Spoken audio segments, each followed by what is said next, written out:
주기도문하심으로 새벽 예배를 하나님 앞에 올려드리겠습니다. 하늘에 계신 우리 아버지의 이름을 거룩하게 하시며 아버지의 나라가 오게 하시며 아버지의 뜻이 하늘에서와 같이 땅에서도 이루어지게 하소서. 오늘 우리에게 일용할 양식을 주시고 우리가 우리에게 잘못한 사람을 용서하여 준 것 같이 우리 죄를 용서하여 주시고 우리를 시험에 빠지지 않게 하시고 악에서 구하소서. 나라와 권능과 영광이 영원히 아버지의 것입니다. 아멘. 찬송 292장 올려드리겠습니다. 찬송 292장입니다.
오늘 주신 말씀은 야고보서 2장 5절에서 7절 말씀입니다. 어제와 동일한 말씀입니다. 야고보서 2장 5절에서 7절 말씀입니다. 내 사랑하는 형제들아 들을지어다. 하나님이 세상에서 가난한 자를 택하사 믿음에 부요하게 하시고 또 자기를 사랑하는 자들에게 약속하신 나라를 상속으로 받게 하지 아니하셨느냐. 너희는 도리어 가난한 자를 업신여겼도다. 부자는 너희를 억압하며 법정으로 끌고 가지 아니하느냐. 그들은 너희에게 대하여 일컫는 바 그 아름다운 이름을 비방하지 아니하느냐. 아멘. 어제에 이어 오늘 본문을 한 번 더 살펴보도록 하겠습니다. 본문은 냉철한 시각으로 부한 자와 가난한 자의 실상을 고백한다라고 이제 말씀드렸습니다. 이 실상을 알고 부에 대한 바른 판단을 하라는 권면을 우리는 들었습니다. 특히 5절은 명백하게 세 가지 원리를 말하고 있습니다. 먼저는 하나님께서는 세상에 대해서 가난한 자를 택하신다라는 원리입니다. 그리고 그 택한 자를 믿음에 부요하게 하신다는 원리입니다. 마지막으로 사랑하는 자들에게 약속하신 나라를 우리에게 주신다는 원리입니다. 결과적으로 하나님의 선택은 가난한 자 중에 있습니다. 정말 그럴까요? 정말 그렇습니다. 그러나 가난한 자를 선택하는 것은 하나님이 불공평한 분이시기 때문이 아닙니다. 사람이 자기의 심령 상태에 따라서 하나님의 은혜를 입습니다. 실질적으로 마음이 가난할 때와 실패했을 때 하나님을 진실하게 찾게 되고, 건강할 때보다 병들었을 때 더 하나님을 찾게 되는 것을 말미암아 결국 그 사람이 하나님의 은혜를 입는 것이 아니겠습니까? 그래서 저는 이런 생각을 해봅니다. 하나님을 진실하게 찾으려고 노력하는 자는 누군가? 하나님을 진실하게 찾으려고 노력하는 자, 그런 자들은 누구나 가난한 자들이라고 말입니다. 그래서 진실한 부자는 결국 하나님의 은혜를 입기에 합당한 가난한 자입니다. 그러므로 하나님을 붙들 만큼 가난하다는 것이 얼마나 우리에게 소중한 것인지 모릅니다. 혹시 자신이 속한 공동체나 그 가정이 연약하다라고 느껴지십니까? 누가 툭 하면 쓰러질 것 같은 연약한 자신의 모습, 그 모습에 여러분 실망하고 계십니까? 그러나 믿음의 시각으로 본다면 그것이 하나님의 은혜인 줄 우리는 깨달아야 합니다. 왜냐하면 그래서 우리는 하나님을 찾고 하나님을 찾아 매달릴 수밖에 없으며, 하나님께서는 우리의 간절함을 결코 외면하지 않으신다라는 것입니다. 그처럼 하나님의 사랑이 가난 속에 함께 할 뿐더러 우리도 그 가난함 속에서 하나님의 참 사랑을 느끼게 됩니다. 그래서 사실상 가난할 때 진정한 사랑을 아는 자가 될 가능성이 높다는 겁니다. 이상한 일이지만 참 사랑의 커뮤니케이션은 부한되어 있지 않습니다. 부한 사람은 어떤 선물을 받고 싶어 할까요? 저 같은 사람은 엄청난 고민을 하게 될 것입니다. 어떤 선물을 해야 저 부한 사람이 만족을 할까? 좋아할까? 그러나 가난하고 어려울 때는 작은 선물이라도 참 좋고 고맙습니다. 그때는 주는 것도 기쁘고 받는 것도 기쁩니다. 사람의 선물에는 의미가 담겨져 있는데 가난할 때는 그 선물의 의미가 더욱 감격적으로 전달되지 않을까요? 어렸을 때 선물 주고받으면서 행복했던 경험을 여러분 하지 않으셨습니까? 아마 누구에게나 그런 경험이 몇 번쯤은 있었을 것입니다. 그때는 그 작은 선물이 그렇게 고마울 수도 없습니다. 선물을 받고 눈물이 날 정도로 고마웠던 기억의 때는 가난한 때였습니다. 야고보 사도는 오늘 본문을 통해서 이러한 실상을 전하고 있습니다.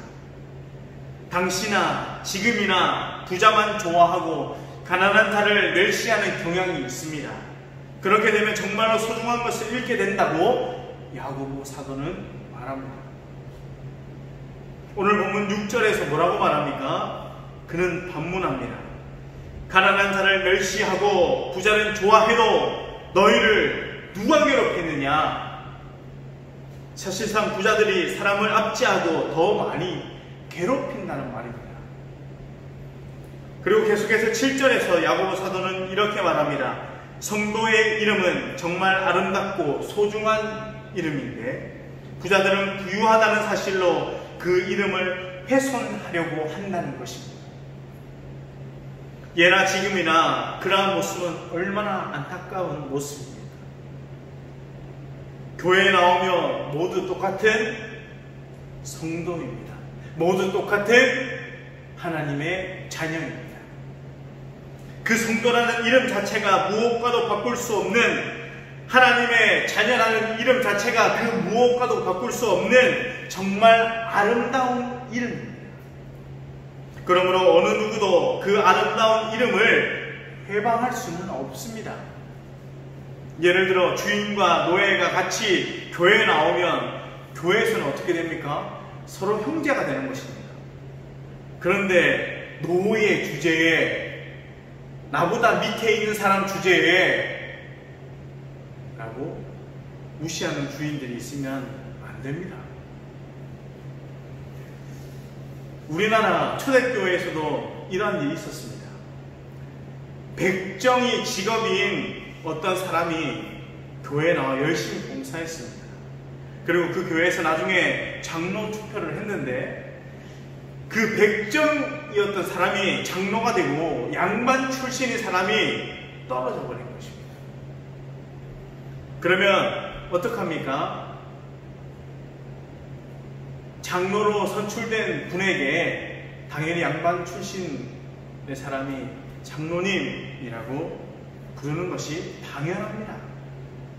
그런데 백정 보고 장로님이라는 호칭을 할 수가 없어서 그 양반은 기분이 나쁘다고 교회를 떠나 다른 교회를 세웠다고 합니다. 내가 양반인데 저 백정놈에게 장로님이라고 말할 수 없어. 나는 다른 교회로 가서 다른 양반들만의 교회를 세우겠다.